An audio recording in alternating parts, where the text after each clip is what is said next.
납골당 지하 1층 복도 끝 형광등이 깜빡이는 그 좁은 공간에서 저는 멈춰 섰습니다. 할머니, 지금 당장 돌아가세요. 젊은 직원이 제 팔을 잡았습니다. 얼굴이 새하얗게 질려 있었어요. 그의 손이 떨리고 있는 게 느껴졌습니다. 왜요? 남편 위패 확인하러 왔는데. 오늘은 안 됩니다. 제발 모르는 척 하세요. 무슨 소리예요? 내 남편인데 왜 못 봐요? 직원은 복도 끝을 힐끗 보더니 제게 더 바짝 다가섰습니다. 3층 납골함들 어젯밤에 다 바뀌었어요. 할아버지 자리에 다른 분이 들어가 계실 겁니다. 그 순간 머릿속이 하얘졌습니다. 뭐라고요? 저도 잘 모릅니다. 그냥 시키는 대로 했어요. 근데 오늘 아침에 명단 확인하다가 할머니 남편분 성함이 아예 없더라고요. 전산에서 삭제된 거예요. 복도 저 끝에서 발소리가 들렸습니다. 직원이 황급히 제 손을 놨어요. 아무것도 못 들었다고 하세요. 제발이요. 그 애는 그대로 계단으로 뛰어 올라갔습니다. 저는 그 자리에 서서 복도 끝 301호실을 바라봤습니다. 남편이 누워 있어야 할 곳, 아니 누워 있다고 믿었던 곳. 3년 전 남편을 이곳에 모셨을 때만 해도 괜찮은 곳이라고 생각했습니다. 깨끗하고 직원들도 친절하고 관리도 잘 된다고 했으니까요. 매달 20만 원씩 관리비를 내면서도 아깝다는 생각 한 번 안 했어요. 근데 지금 그 안에 남편이 없다니. 아니, 어쩌면 처음부터 없었던 건 아닐까? 발소리가 가까워졌습니다. 정장을 입은 남자 2명이 복도로 들어섰어요. 그중 한 명이 저를 보더니 미소를 지었습니다. 어머, 박 여사님. 오늘 무슨 일이세요? 평소처럼 공손한 목소리였습니다. 하지만 그 눈빛은 달랐어요. 차갑고 계산적이고 내가 뭘 알았는데 라고 말하는 것 같았습니다. 남편, 확인하러 왔어요. 아, 그러시군요.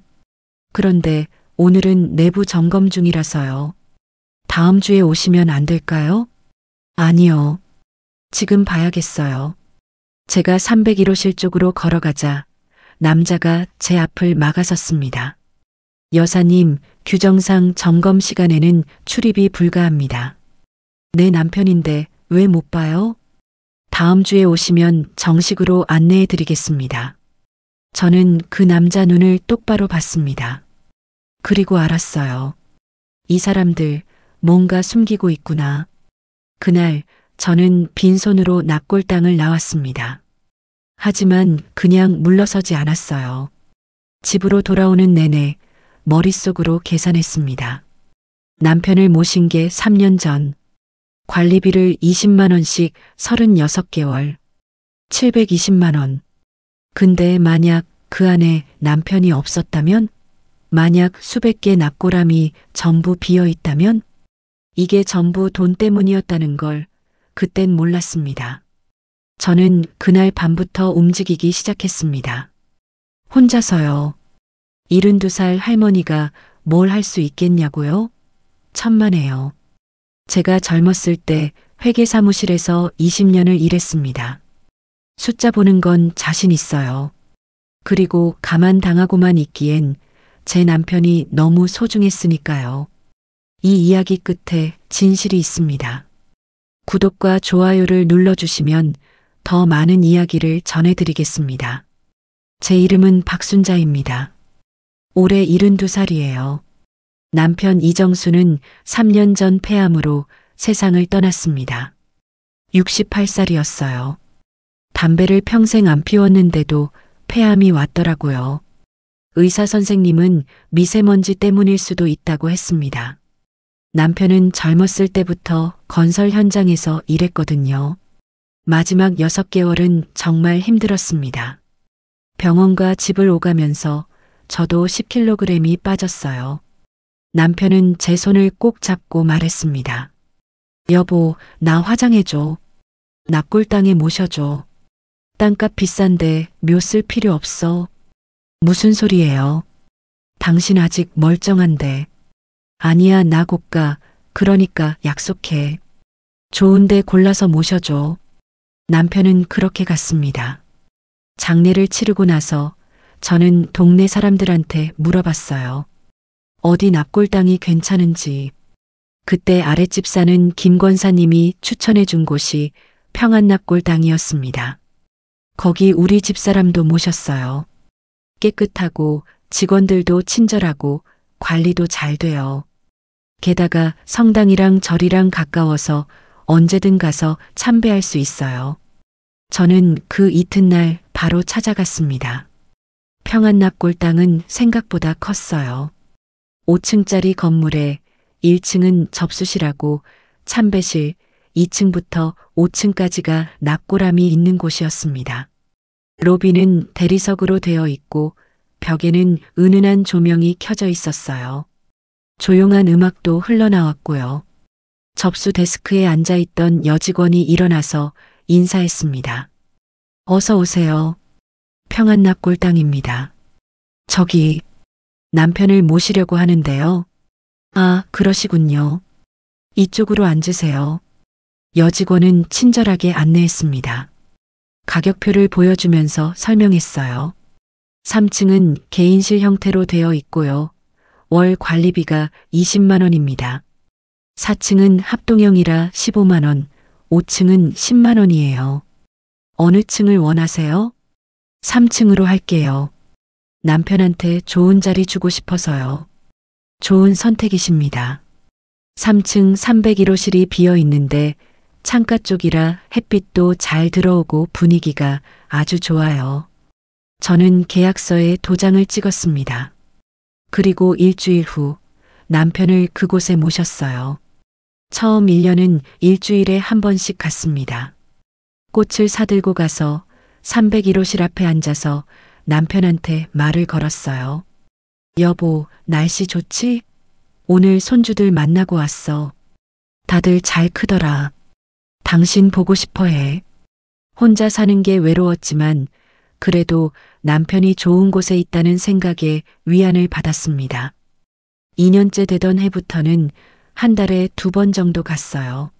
무릎도 안 좋아지고 버스 타고 왕복 2시간 가는 게 힘들었거든요. 그래도 꼬박꼬박 관리비는 냈습니다. 자동이체로 해놔서 20만 원씩 빠져나갔어요. 그러다 3년째 되던 지난달 이상한 일이 시작됐습니다. 그날도 평소처럼 납골당에 갔어요. 1층 로비를 지나 3층으로 올라가는데 복도가 왠지 달라 보였습니다. 뭐가 달라졌는지 정확히는 몰랐는데 느낌이 이상했어요. 301호실 앞에 섰습니다. 그런데 명패가 없었어요. 남편 이름이 새겨진 작은 명패가 분명히 있었는데 그게 사라져 있었습니다. 대신 점검 중이라는 스티커만 붙어 있었어요. 가슴이 철렁했습니다. 저기요. 복도 끝에서 청소하던 젊은 직원을 불렀습니다. 아까 프롤로그에서 제 팔을 잡았던 그 직원이었어요. 네, 할머니. 여기 301호실인데 명패가 왜 없어요? 직원이 난처한 표정을 지었습니다. 그게 내부 점검 중이라서요. 점검? 무슨 점검이요? 우리 남편 여기 있는데 곧 끝날 겁니다. 다음 주에 오시면 정상으로 돌아와 있을 거예요. 뭔가 이상했지만 그때는 그냥 돌아왔습니다. 점검이라면 할 수도 있는 거 아니겠어요. 일주일 후 다시 갔습니다. 명패는 그대로 없었어요. 점검 중 스티커만 그대로였습니다. 이번엔 1층 접수실로 내려갔습니다. 저기요, 3층 301호실 점검이 언제 끝나요? 데스크에 앉아있던 남자 직원이 컴퓨터를 확인했습니다. 301호실이요? 잠시만요. 키보드를 두드리더니 고개를 갸우뚱했어요. 손님, 성함이 어떻게 되세요? 박순자요. 남편 이정수. 남자 직원이 뭔가 당황하는 것 같았습니다. 전산에는 301호실이 공실로 되어 있는데요. 뭐라고요?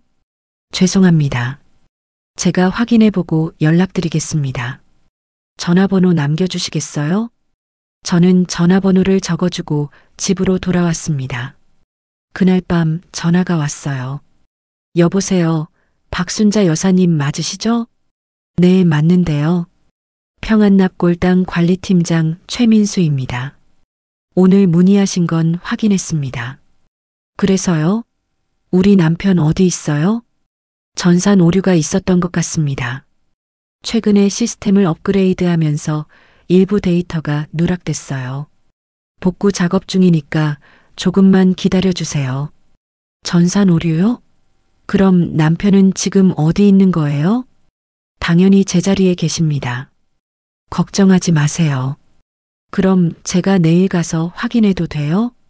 잠깐 침묵이 흘렀습니다. 내일은 어렵습니다. 복구 작업이 진행 중이라서요. 다음 주쯤 오시면 확실하게 안내해 드리겠습니다. 아니, 그게 무슨... 죄송합니다, 여사님. 불편을 드려서 정말 죄송합니다. 다음 주에 꼭 정상화시켜 놓겠습니다. 전화가 끊겼습니다. 저는 핸드폰을 내려놓고 한참을 멍하니 앉아 있었어요. 전산 오류? 시스템 업그레이드? 그게 말이 돼요? 사람 육고를 보관하는 곳인데 전산이 오류가 나면 어떡해요? 명단이 사라지면 누가 어디 있는지 어떻게 알아요? 뭔가 이상했습니다. 다음 날 아침 저는 계약서를 꺼내봤어요. 3년 전에 받았던 서류들이었습니다. 계약서, 납골 확인증, 관리비 납부 내역서 하나하나 읽어봤습니다. 그런데 이상한 게 보였어요. 계약서 하단에 작은 글씨로 이렇게 적혀 있었습니다. 본 계약은 납골함 이용에 관한 계약이며 유골 보관 여부는 고객이 직접 확인할 책임이 있음. 유골 보관 여부는 고객이 직접 확인? 이게 무슨 말이에요? 납골당이면 당연히 유골을 보관하는 곳 아닌가요?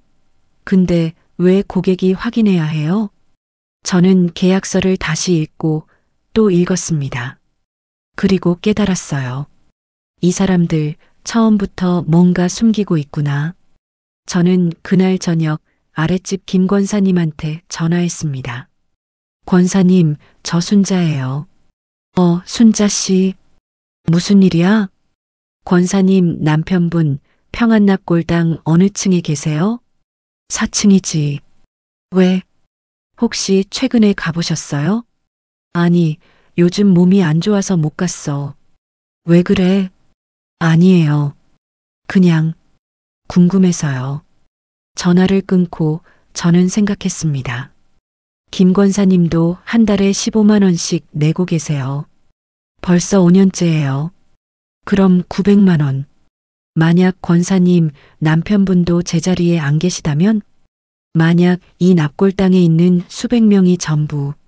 아니야, 그럴 리가 없어. 하지만 머릿속에서 계산이 돌아갔습니다. 회계사무실에서 일할 때 익힌 습관이었어요. 납골당 3층부터 5층까지 한 층에 대략 100개 납골함. 300개. 평균 관리비를 15만 원으로 잡으면 한 달에 4,500만 원. 1년이면 5억 4천만 원. 만약 그 안에 아무도 없다면? 그날 밤 저는 처음으로 이런 생각을 했습니다. 남편 유골이 진짜 그 안에 있긴 한 걸까? 다음 날 아침 저는 평안납골당에 다시 전화했습니다. 여보세요. 관리팀장님 좀 바꿔주세요. 최민수 팀장님은 오늘 외근 중이십니다. 그럼 언제 오세요? 잘 모르겠습니다. 무슨 일이신지 말씀하시면 제가 전달. 됐어요. 전화를 끊고 저는 옷을 챙겨 입었습니다. 그리고 바로 평안납골당으로 향했어요.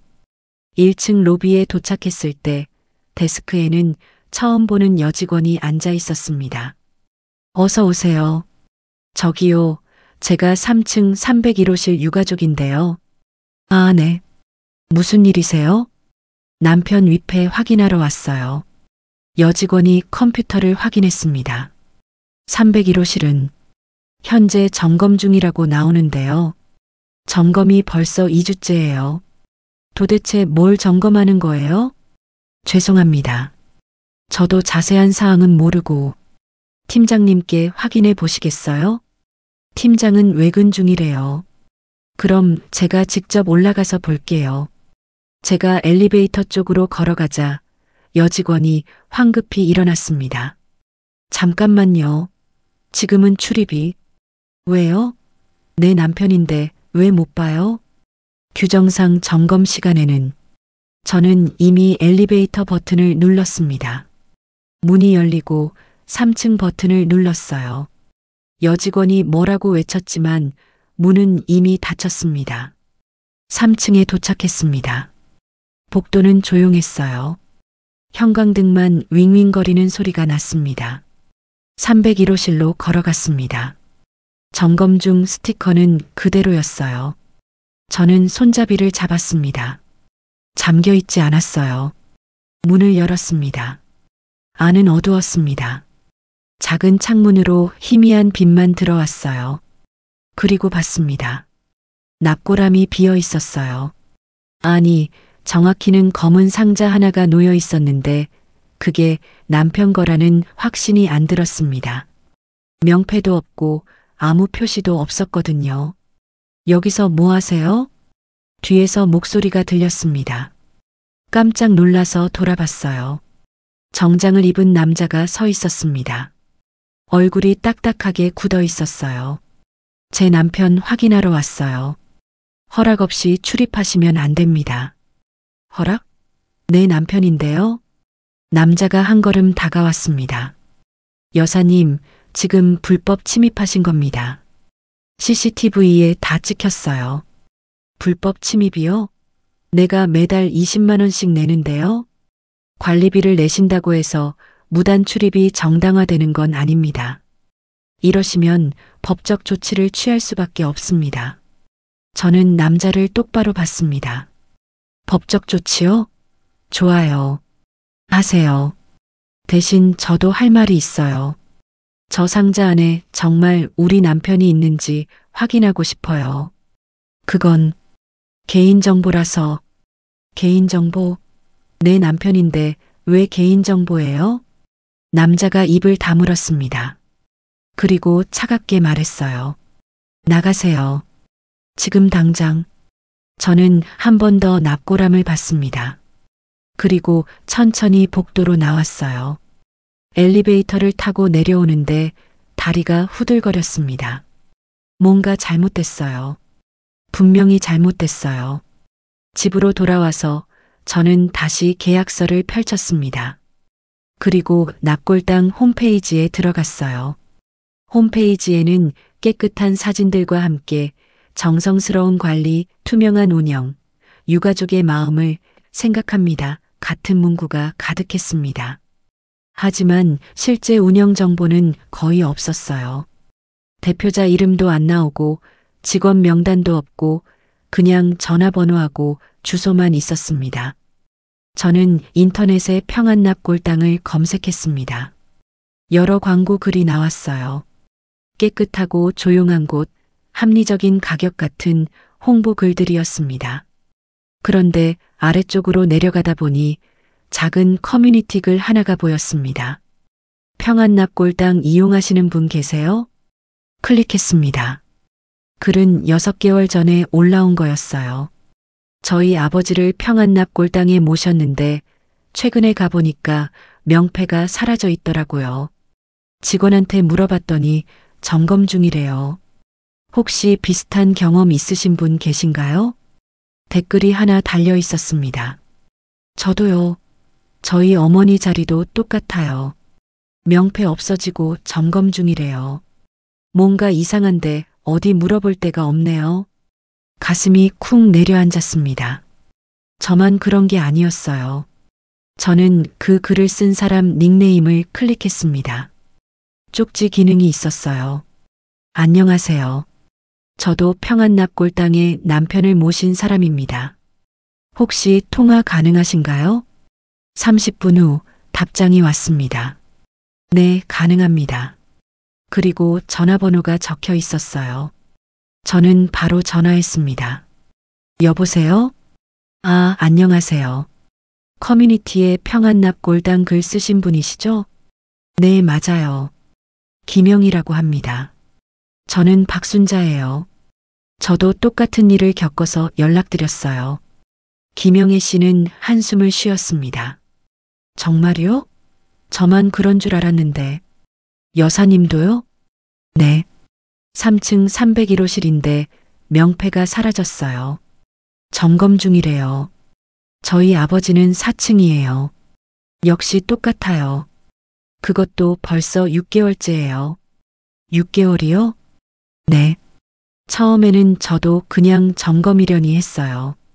근데 한 달, 2달 지나도 그대로더라고요.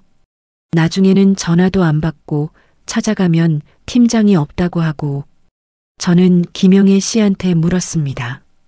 혹시 다른 유가족분들도 만나보셨어요? 아니요.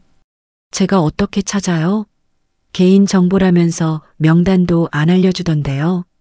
그럼 우리 직접 만나서 얘기해요. 혼자보다는 둘이 낫잖아요. 그래요. 언제 괜찮으세요? 내일 어때요? 다음 날 저는 김영애 씨를 만났습니다. 근처 카페에서였어요. 영희 씨는 저보다 조금 젊어 보였습니다. 60대 후반쯤 됐을까요? 처음 뵙겠습니다, 여사님. 저도요. 이렇게 만나게 돼서 반갑네요. 반갑다기보단 답답하지만요. 영애 씨가 가방에서 서류 뭉치를 꺼냈습니다. 이것 좀 보세요. 제가 정리한 거예요. 계약서, 관리비 납부 내역, 납골당과 주고받은 문자 메시지들이었습니다. 6개월 동안 제가 10번도 넘게 전화했어요. 처음엔 점검 중이라고 하더니 나중엔 시스템 오류래요. 그러다가 최근엔 아예 전화를 안 받아요. 저도 제 서류를 보여줬습니다. 저도 똑같아요. 전산 오류래요. 우리는 서로 서류를 비교했습니다. 그런데 이상한 게 보였어요. 계약서 양식이 똑같았습니다. 하단에 작은 글씨로 유골 보관 여부는 고객이 직접 확인할 책임이 있음이라는 문구도 똑같았어요. 이게 뭔가요? 납골당이면 당연히 유골을 보관하는 거 아닌가요? 영애 씨가 고개를 저었습니다. 저도 변호사한테 물어봤어요. 그랬더니 이게 면책 조항이래요. 나중에 문제 생기면 우리 책임 아니다라고 빠져나가려고 미리 박아놓은 거래요. 그럼 우리가 어떻게 해요? 증거를 모아야죠. 납골함 안에 정말 유골이 있는지 확인해야 해요. 어떻게요? 문도 안 열어주는데. 영애 씨가 잠시 생각하더니 말했습니다. 제가 아는 기자가 하나 있어요. 지역 신문사 기자인데 소비자 고발 코너 담당이에요. 한번 연락해 볼까요? 그래요. 해봐요. 이틀 후 우리는 기자를 만났습니다. 이름은 정수진, 30대 여자 기자였어요. 안녕하세요. 영애 씨 이모한테 얘기 들었어요. 기자님, 이거 좀 봐주세요. 우리는 준비한 자료를 보여줬습니다. 계약서, 납부 내역, 문자 기록. 정수진 기자가 꼼꼼히 봤어요. 이거 심각한데요. 혹시 다른 피해자도 있나요? 저희 둘만 알아요. 근데 분명히 더 있을 거예요. 알겠습니다. 제가 취재해 볼게요. 일단 납골당에 정식으로 인터뷰 요청 넣고 관련 자료 요구하겠습니다. 감사합니다, 기자님. 일주일 후 정수진 기자한테 전화가 왔어요. 여사님, 큰일 났어요. 왜요? 평안납골당 측에서 법무법인 통해서 경고장 보냈어요. 명예훼손으로 고소하겠대요. 뭐라고요? 제가 인터뷰 요청했더니 아예 취재 거부하고 변호사 통해서 압박하는 거예요. 그리고 기자가 잠시 말을 멈췄습니다. 여사님들 얘기도 나왔어요. 일부 노인들이 근거 없는 주장으로 영업을 방해하고 있다고 했어요. 가슴이 철렁했습니다. 우리가 뭘 방해했어요? 저도 그렇게 말했죠. 근데 걔들이 CCTV 영상까지 보내왔어요. 여사님이 무단으로 3층 들어간 거요. 그거 가지고 불법 침입이라고 우기는 거예요. 저는 한숨을 쉬었습니다. 그럼 어떻게 해요? 일단 조심하세요. 걔들 장난 아니에요. 제대로 된 법무팀이 있는 것 같아요. 전화를 끊고 저는 김영애 씨한테 연락했습니다. 영애 씨, 큰일이에요. 그날 밤 우리 집 우편함에 내용 증명이 들어 있었습니다. 평안납골 땅에서 보낸 거였어요. 귀하의 무단 침입 및 명예훼손 행위에 대해 법적 조치를 준비 중임을 알려드립니다. 7일 이내 서면 사과 및 손해배상금 500만 원을 지불하지 않으실 경우 손이 떨렸습니다. 500만 원. 제가 어디서 500만 원을 구해요? 그리고 더 무서운 건 이 사람들이 진짜로 저를 고소할 수도 있다는 거였어요. 그날 밤 잠을 잘 수가 없었습니다. 혹시 제가 잘못 생각한 걸까요? 그냥 점검인데 제가 오해한 걸까요? 아니야. 분명히 뭔가 잘못됐어요. 명패가 사라진 것, 전산에서 삭제된 이름, 똑같은 면책 조항, 다른 피해자들. 이게 우연일 리 없어요. 다음 날 아침 김영애 씨한테 전화가 왔습니다. 여사님, 저도 내용 증명 받았어요. 저도요. 어떡하죠? 잠시 침묵이 흘렀습니다. 그리고 저는 말했습니다. 물러서지 맙시다. 우리가 틀린 게 아니에요. 끝까지 가봐요. 정말요? 네. 우리 남편들 그냥 이렇게 놔둘 수 없어요. 전화를 끊고 저는 창밖을 봤습니다. 싸움이 시작된 거예요. 72살 할머니와 거대한 납골당 회사 사이에. 내용 증명을 받은 다음 날 김영애 씨한테서 전화가 왔습니다. 여사님, 저 미안해요. 목소리가 떨리고 있었어요. 왜요? 무슨 일 있어요? 변호사 상담 받았어요. 그랬더니 우리가 이기기 힘들대요. 증거가 부족하고 불법 침입한 건 우리 잘못이래요. 그래도 우리가 틀린 건 아니잖아요. 알아요. 알지만 여사님, 저 혼자 사는 사람이에요. 500만 원은 둘째 치고 고소당하면 전가자 되는 거잖아요. 그럼 저 어떻게 살아요? 영애 씨가 울먹였습니다. 그래서 합의하기로 했어요. 납골당 측에서 그러더라고요. 조용히 넘어가면 관리비 1년치 환불해주고 고소 안 하겠대요. 영애 씨, 정말 미안해요. 저도 끝까지 가고 싶은데 무서워요. 전화가 끊겼습니다. 저는 핸드폰을 내려놓고 한참을 멍하니 앉아 있었어요. 영애 씨를 탓할 수 없었습니다. 혼자 사는 노인이 대기업 상대로 싸운다는 게 얼마나 무서운 일인지 알아요. 이틀 후 정수진 기자한테서도 연락이 왔습니다. 여사님, 죄송해요. 취재 중단하기로 했어요. 기자님까지요? 신문사 편집국장한테 압력이 들어왔어요. 평안납골당 측 광고주래요. 광고 끊겠다고 협박했대요. 그리고 저한테도 경고 들어왔어요. 이거 계속하면 명예훼손으로 같이 고소하겠대요. 그럼 어떡해요? 여사님도 그냥 합의하세요. 혼자서는 안 돼요. 상대가 너무 커요. 기자도 떠났습니다. 저는 혼자 남았어요. 그날 밤 집에 전화가 걸려왔습니다.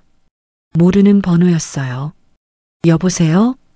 박순자 여사님 맞으시죠? 낯선 남자 목소리였습니다. 누구세요? 정체는 중요하지 않습니다. 중요한 건 여사님이 지금 위험한 일을 하고 계신다는 거죠. 가슴이 철렁했습니다. 무슨 소리예요? 평안납골당은 여사님이 생각하는 것보다 훨씬 큽니다. 그냥 조용히 사세요.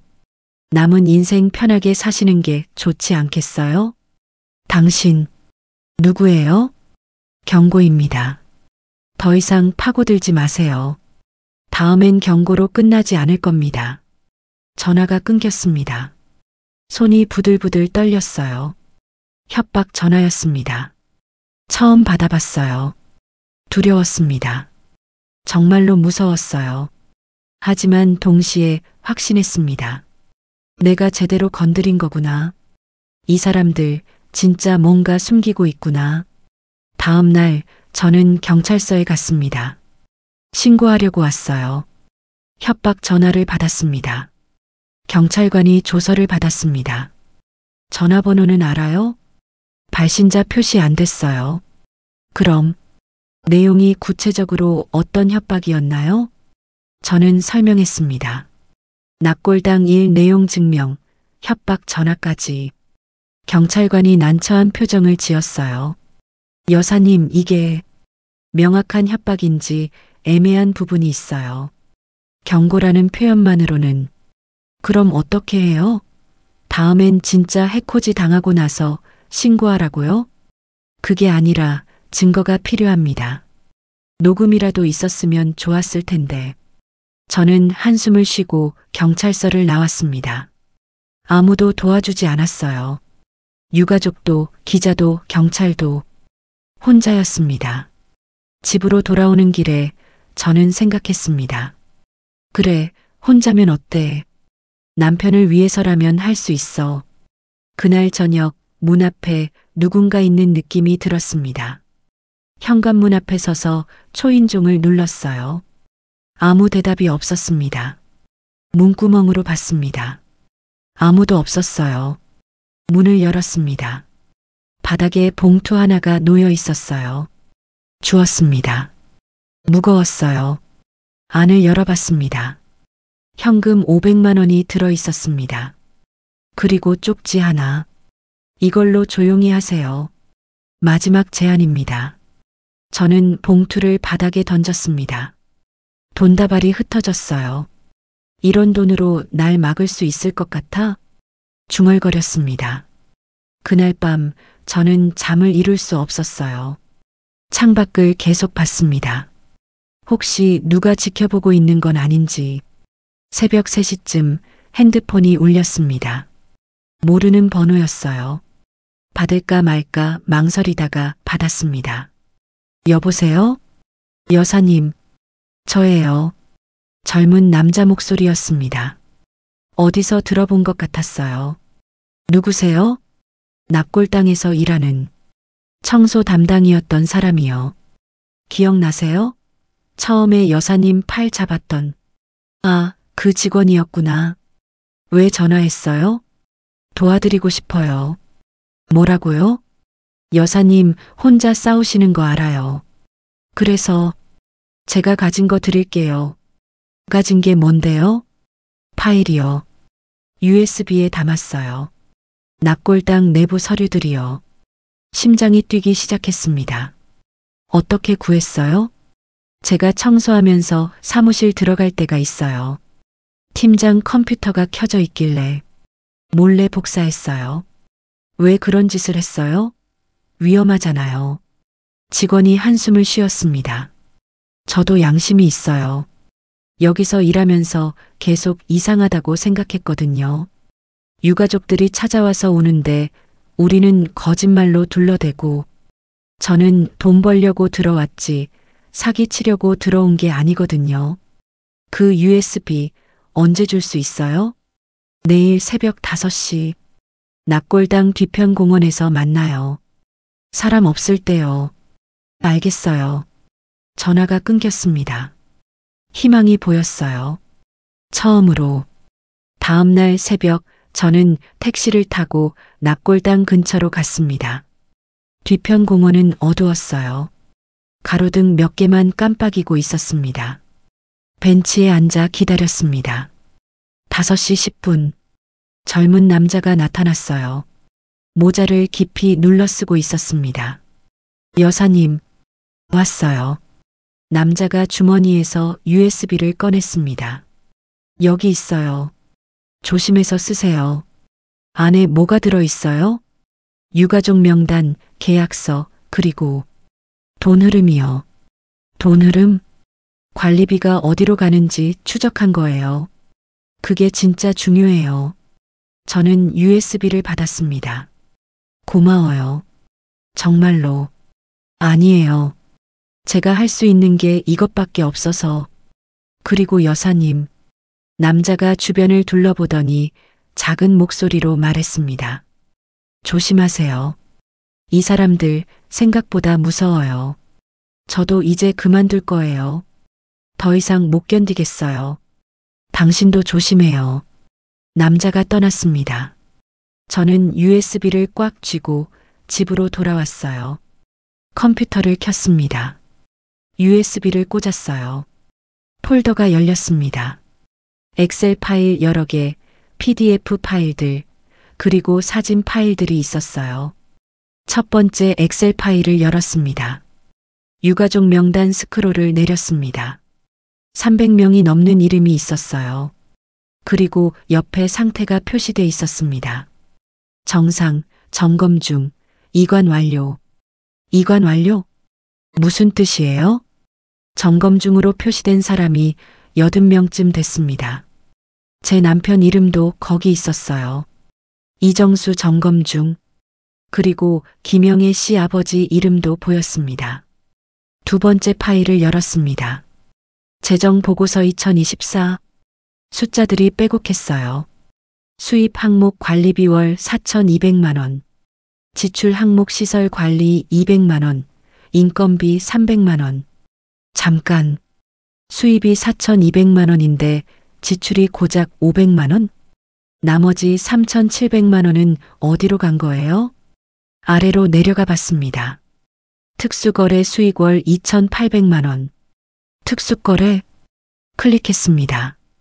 새 창이 열렸어요. 6월 제철이 위탁계약 광명 화장장. 온몸이 얼어붙었습니다. 6월 제철이? 그게 무슨 뜻이에요? 더 읽어 내려갔습니다. 장기 미방문 6월 처리 건당 35만 원. 처리? 우리 남편들을 돈 받고 처리했다는 거예요? 손이 떨렸습니다. 사진 폴더를 열었습니다. 납골당 지하 사진들이었어요. 어두운 공간에 검은 봉투들이 쌓여 있었습니다. 수백 개, 그리고 메모가 하나 붙어 있었어요. 2024년 2월 대량 이관 총 159. 저는 의자에서 일어났습니다. 토할 것 같았어요. 화장실로 뛰어가서 한참을 구역질했습니다. 이게 사람이 할 짓인가요? 돌아가신 분들을 유가족 몰래 처분하고 그걸로 돈을 벌었다는 거예요? 그리고 빈 납골함에 가짜 상자만 놔두고 관리비는 계속 받고? 저는 컴퓨터 앞으로 돌아왔습니다. 모든 파일을 USB에 백업했어요. 그리고 이메일로도 제 계정에 보냈습니다. 증거를 잃어버리면 안 되니까요. 새벽 6시 저는 결정했습니다. 이제 끝장을 봐야 해요. 증거는 있어요. 이제 이걸 어떻게 쓸지만 남았습니다. 경찰? 아니에요. 저번에도 안 도와줬어요. 언론? 정수진 기자도 물러섰는데 누가 취재해 줄까요? 그때 생각났습니다. 예전에 TV에서 본 프로그램. 소비자 고발. 거기 제보하는 사람들 많았어요. 저는 바로 검색했습니다. 제보 이메일 주소가 나왔어요. 이메일을 썼습니다. 제목 납골당 6월 불법 처분 사건 제보. 본문에 지금까지 있었던 일을 다 썼어요. 그리고 USB 파일들을 첨부했습니다. 전송 버튼을 눌렀습니다. 이제 기다리는 일만 남았어요. 하지만 그날 오후 이상한 일이 생겼습니다. 집 앞에 검은색 차가 서 있었어요. 창문이 열리고 정장 입은 남자가 내렸습니다. 제게 다가왔어요. 박순자 여사님이시죠? 누구세요? 남자가 명함을 내밀었습니다. 법무법인 정도 변호사 김철수입니다. 평안납골당 측 대리인이고요. 무슨 일이세요? 여사님이 오늘 새벽에 우리 직원을 만나셨죠? 가슴이 철렁했습니다. 어떻게 알았지? 모르는데요. CCTV에 다 찍혔습니다. 그리고 그 직원, 지금 경찰서에 있어요. 업무상 배임죄로 고소했습니다. 뭐라고요? 여사님도 공범으로 고소할 수 있어요. 회사 기밀 문서를 불법으로 취득했으니까요. 기밀 문서가 아니라 증거예요. 당신들이 유고를 불법으로. 증거요? 변호사가 비웃었습니다. 불법으로 취득한 증거는 법정에서 인정 안 됩니다. 오히려 여사님이 범죄자가 되는 거예요. 그래도 마지막으로 말씀드립니다. USB 돌려주세요. 그리고 모든 사본 삭제하세요. 그럼 우리도 선처하겠습니다. 안 돼요. 그럼 법정에서 뵙죠. 변호사가 차에 탔습니다. 차가 떠났어요. 저는 그 자리에 서서 멍하니 있었습니다. 어떡하지? USB는 증거인데 동시에 제 범죄 증거가 될 수도 있다는 거예요? 저녁이 됐습니다. 소비자 고발 제작진한테서 전화가 왔어요. 박순자 여사님이시죠? 제보 메일 잘 받았습니다. 정말요? 네. 파일 확인했는데 이거 큰 사건인데요. 취재 들어가겠습니다. 감사합니다. 다만 한 가지 문제가 있습니다. 뭔데요? 이 자료 어떻게 구하신 거예요? 저는 잠시 망설였습니다. 내부 제보자가 줬어요. 그 제보자 정식 절차를 밟았나요? 아니면 불법 취득인가요? 그건 여사님 솔직하게 말씀해 주세요. 안 그러면 나중에 방송 못 내보냅니다. 저는 한숨을 쉬었습니다. 불법이에요. 몰래 복사한 거예요. 전화 너머로 한숨 소리가 들렸습니다. 그럼 어렵겠는데요. 우리도 불법 취득 자료는 못 써요. 법적 문제 생기거든요. 그럼 어떡해요? 다른 방법을 찾아야죠. 합법적인 증거를요. 전화가 끊겼습니다. 저는 주저앉았습니다. 모든 게 무너지는 것 같았어요. 유가족도 떠나고 기자도 떠나고 경찰도 안 도와주고 이제 방송국마저 혼자였습니다. 정말로. 그날 밤 저는 남편 영정 사진 앞에 앉았습니다. 여보, 미안해. 당신 지켜주겠다고 했는데 나 혼자서는 힘이 안 되나 봐. 눈물이 났어요. 하지만 울고만 있을 수는 없었습니다. 저는 USB를 다시 꺼냈어요. 파일을 하나하나 다시 봤습니다. 뭔가 있을 거예요. 합법적으로 쓸 수 있는 것. 그리고 발견했습니다. 사진 폴더 안에 납골당 외부 간판 사진이 있었어요. 평안납골당 보건복지부 인증시설. 보건복지부 인증? 저는 인터넷을 검색했습니다. 보건복지부 홈페이지에 들어갔어요. 인증시설 명단을 찾았습니다. 평안납골당이 있었어요. 클릭했습니다. 정기점검 예정일 2024년 11월 15일. 오늘이 11월 10일이에요. 5일 후에 정부 점검이 온다는 거예요. 저는 보건복지부에 민원을 넣을 수 있다는 걸 알았습니다. 바로 민원 게시판에 글을 썼어요. 평안납골당 불법 운영 의심 마이너스 정기 점검 시 철저한 조사 요청. 자세한 내용을 적었습니다. USB 내용은 빼고 제가 직접 경험한 것만 썼어요. 명패 사라진 것, 점검 중이라는 핑계, 유가족 접근 차단, 협박. 그리고 마지막에 이렇게 썼습니다. 11월 15일 정기 점검 때 제발 납골함 하나하나 열어서 확인해 주세요. 정말로 유골이 있는지요. 민원 접수가 완료됐습니다. 접수 번호가 나왔어요. 이제 정말 마지막이었습니다. 5일 후 정부 점검반이 와서 진실을 밝혀낼까요? 아니면 납골당 측이 또 빠져나갈까요? 저는 모든 걸 걸었습니다. 나이 72살, 혼자 남은 할머니가 할 수 있는 전부를요. 11월 15일 아침, 저는 평안납 골당 앞에 서 있었습니다. 보건복지부 점검반 승합차가 도착하기를 기다리고 있었어요. 9시 정각, 흰색 승합차 2대가 들어왔습니다. 정장을 입은 공무원 5명과 감사관으로 보이는 사람들이 내렸어요. 저는 다가갔습니다. 저기요. 점검반장으로 보이는 사람이 저를 봤어요. 무슨 일이세요? 저 여기 유가족입니다. 민원 넣었던 사람이에요. 아, 박순자 여사님이시군요. 민원 내용 확인했습니다. 정말 제대로 확인해 주실 거죠? 물론입니다. 그게 우리 일이니까요. 점검반이 건물 안으로 들어갔습니다. 저도 따라 들어가려는데 평안납 골당 팀장 최민수가 막아섰어요. 여사님, 점검 시간에는 외부인 출입이. 저 유가족이에요. 볼 권리 있어요. 점검반장이 말했습니다. 유가족이시면 동행하셔도 됩니다. 투명하게 진행하는 게 맞으니까요. 최민수 팀장의 얼굴이 굳었어요.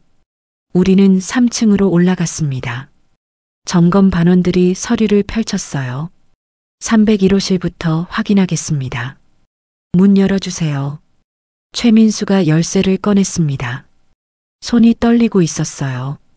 문이 열렸습니다. 점검 반원이 안으로 들어가서 납골함을 열었어요. 검은 상자가 나왔습니다. 이게 유골함이죠? 네, 그렇습니다. 열어보겠습니다. 잠깐, 그건 유가족 동의 없이는. 점검반장이 서류를 보여줬습니다. 장사법 시행규칙 23조에 따라 정기 점검 시 납골함 개봉 확인 권한이 있습니다. 상자가 열렸습니다.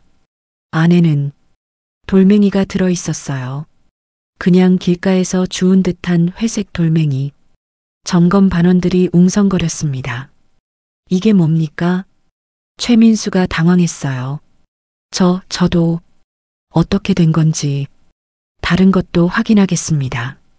302호실, 303호실, 305호실 하나하나 열어봤습니다. 돌, 모래, 나무 토막, 심지어 빈 상자도 있었어요. 10개를 열었는데 진짜 유골로 보이는 건 단 2개뿐이었습니다. 점검반장이 최민수를 봤어요. 설명해 보시죠. 저도 모르겠습니다. 분명히 제대로 관리했는데 4층, 5층도 전부 확인하겠습니다. 2시간 동안 점검이 계속됐습니다. 결과는 충격적이었어요. 전체 300개 납골함 중 실제 유골이 있는 곳은 68개 뿐이었습니다. 나머지 232개는 전부 가짜였어요. 점검반장이 최민수에게 말했습니다. 지금 당장 대표 연락하세요. 그리고 관련 서류 전부 제출하시고요. 잠시만요. 이건 오해가. 오해? 이게 오해로 보입니까? 점검반장이 전화를 걸었어요. 네, 본부장님. 긴급 상황입니다. 평안납 골당 대규모 불법 운영 확인됐습니다. 경찰 출동 요청합니다. 30분 후 경찰차 4대가 도착했습니다. 형사들이 내렸어요. 보건복지부 요청으로 왔습니다. 압수수색 영장 있습니다. 사무실이 봉쇄됐습니다. 컴퓨터, 서류, 장부 모든 게 압수됐어요. 최민수와 직원 3명이 경찰서로 연행됐습니다. 저는 그 광경을 멍하니 지켜봤어요. 꿈만 같았습니다. 점검반장이 제게 다가왔습니다. 여사님, 민원 넣어주셔서 감사합니다. 아니었으면 이거 계속 묻혔을 겁니다. 제 남편은 어디 있을까요? 죄송합니다. 정확한 건 수사를 해봐야 알겠지만 각오는 하셔야 할 것 같습니다. 저는 고개를 끄덕였어요. 이미 알고 있었어요. 남편이 그 안에 없다는 걸. 그날 저녁 뉴스가 터졌습니다. 납골당 유골 불법 처분 사건 피해자 200명 넘을 듯. 평안납골당 10년간 30억 부당이득, 유골 화장장애 재처리 위탁. 충격적인 실태. 제 전화기가 쉴 새 없이 울렸어요. 기자들, 방송국, 그리고 다른 유가족들. 여사님, 저도 피해자예요. 어떻게 해야 해요? 제 어머니도 거기 계셨는데. 저는 하나하나 답했습니다. 경찰서에 신고하세요. 피해자 명단 작성 중이래요. 일주일 후 검찰이 움직였습니다. 평안납골당 대표이사 강대식이 구속됐어요. 뉴스에서 그의 얼굴을 봤습니다. 50대 후반 말쑥한 양복 차림. 기자가 물었습니다. 피해자들한테 할 말 있습니까? 강대식은 고개를 숙였습니다. 죄송합니다. 그게 다였어요. 재판은 석 달 후에 시작됐습니다. 저는 방청석에 앉아 있었어요. 김영애 씨도 왔고 다른 유가족 10명도 왔습니다. 검사가 기소 내용을 읽었습니다. 피고인 강대식은 2015년부터 2024년까지 유가족 동의 없이 유골 232구를 불법 처분하고 허위로 관리비를 수령하여 총 28억 원의 부당 이득을 취했습니다. 또한 장기 미방문 유골을 화장장에 재처리 위탁하여 건당 35만 원의 수수료를 받았으며 이를 통해 추가로 8천만 원의 부당 이득을 얻었습니다. 방청석에서 한숨소리가 들렸어요. 변호인이 반박했습니다. 피고인은 경영난 때문에 어쩔 수 없이. 판사가 말을 끊었습니다. 경영난이 범죄를 정당화할 수는 없습니다. 증인 신문이 시작됐어요. 그 청소 직원이 나왔습니다. 제게 USB를 줬던 그 사람. 증인은 피고인의 지시를 직접 들었습니까? 네. 강대식 대표가 직접 말했습니다. 3년 이상 안 온 유가족 것들은 정리하라고요.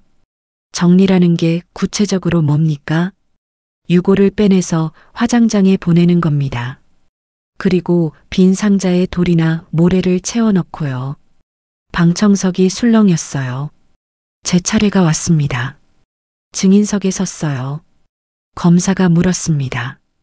피해를 알게 된 후 어떻게 행동하셨습니까? 혼자 싸웠습니다. 아무도 도와주지 않았어요. 유가족들은 무서워서 도망갔고 기자는 압박에 못 이겨 포기했고 경찰도 증거 없다고 했어요. 그래도 포기하지 않으신 이유가 뭡니까? 저는 방청석을 봤습니다. 같은 피해를 입은 사람들이 앉아 있었어요. 제 남편 때문이 아니었어요. 정확히는 남편만이 아니었어요. 목이 메었습니다. 여기 계신 분들 다 누군가의 남편이고 아버지고 어머니예요. 그분들을 이렇게 함부로 대하는 게 너무 화가 났어요. 혼자서도 이길 수 있다고 생각하셨습니까? 아니요. 질 줄 알았어요. 근데 그래도 해야 했어요. 안 그러면 평생 후회할 것 같아서요. 검사가 고개를 끄덕였습니다. 재판은 5번 진행됐습니다. 그리고 마지막 날 판결이 나왔어요. 피고인 강대석에게 징역 7년을 선고한다. 피해자들에게 총 32억 원을 배상하라. 평안납골당은 영업허가를 취소하고 5년간 관련 업종 영업을 금지한다. 방청석에서 박수가 터졌습니다. 울음소리도 들렸어요. 저도 울었습니다. 재판이 끝나고 복도에서 김영애 씨가 제 손을 잡았어요. 여사님 고마워요. 여사님 아니었으면. 아니에요. 우리가 함께 한 거예요. 다른 유가족들도 다가왔습니다. 감사합니다. 덕분에 아버지 명의를 찾았어요. 정수진 기자도 왔어요. 여사님, 인터뷰 좀 해주시겠어요? 이번엔 제대로 된 기사 쓰고 싶어요. 그러세요. 한 달 후 보건복지부에서 연락이 왔습니다. 박순자 여사님, 납골당 감시위원회를 만들려고 합니다. 위원으로 참여해 주시겠습니까? 제가요? 네. 이번 사건으로 드러난 문제점들을 개선하려면 실제 피해자의 목소리가 필요합니다. 저는 잠시 생각했어요. 그리고 대답했습니다. 하겠습니다. 위원회가 만들어졌어요. 저를 포함해서 5명의 유가족, 3명의 전문가, 2명의 공무원. 우리는 매달 회의를 했습니다. 새로운 규정을 만들었어요. 유가족은 언제든지 납골함 확인 가능. 연 1회 의무 점검 및 사진 발송. 관리비 사용 내역 투명 공개. 3년마다 정부 특별 감사. 이 규정들이 법으로 만들어졌습니다. 1년 후 전국 납골당 일제 점검이 있었어요. 15곳에서 비슷한 문제가 발견됐습니다. 모두 적발됐고 처벌받았어요. 저는 그 소식을 들으면서 생각했습니다. 우리가 한 게 헛되지 않았구나. 어느 날 집 앞에서 젊은 여자가 기다리고 있었어요. 박순자 여사님이시죠? 네, 그런데요. 저 도와주세요. 여자가 울먹였습니다. 저희 어머니가 요양병원에 계신데 병원 측에서 이상한 서류에 사인하라고 해요. 근데 내용이 이해가 안 가서요. 저는 서류를 받아봤습니다.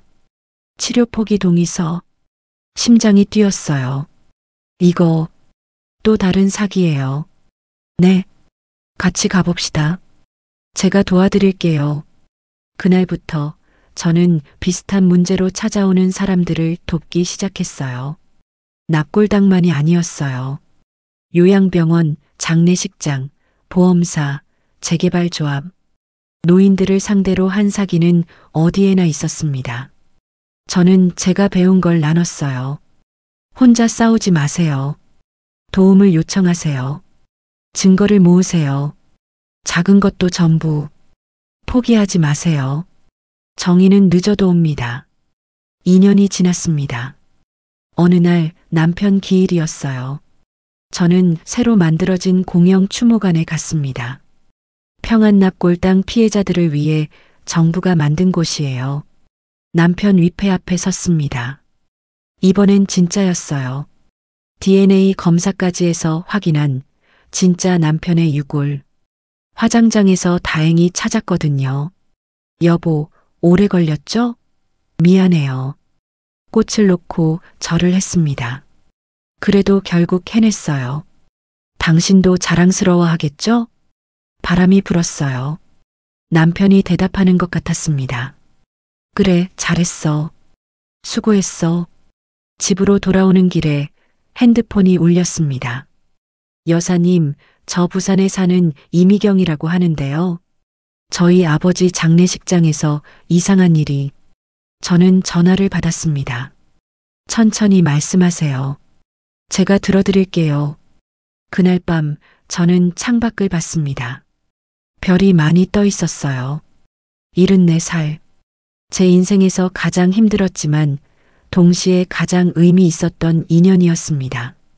혼자 시작했지만 혼자 끝내지 않았어요. 김영애 씨, 정수진 기자, 그 용감한 청소 직원, 점검 반장님, 함께 싸운 유가족들, 모두가 함께 만든 승리였습니다. 그리고 깨달았어요. 정의는 멀리 있는 게 아니라 포기하지 않는 마음에 있다는 걸. 나이가 많아도, 혼자여도, 힘이 없어도 옳은 일을 위해 한 걸음씩 나아가면 언젠가는 길이 열린다는 걸. 저는 내일 또 누군가를 도울 겁니다. 그리고 모레도, 글피도 제가 할 수 있는 한. 왜냐하면 이제 알거든요. 세상을 바꾸는 건 거창한 영웅이 아니라 포기하지 않는 평범한 사람들이라는 걸. 이 이야기가 좋으셨다면 구독과 좋아요로 다음 이야기도 함께 해주세요.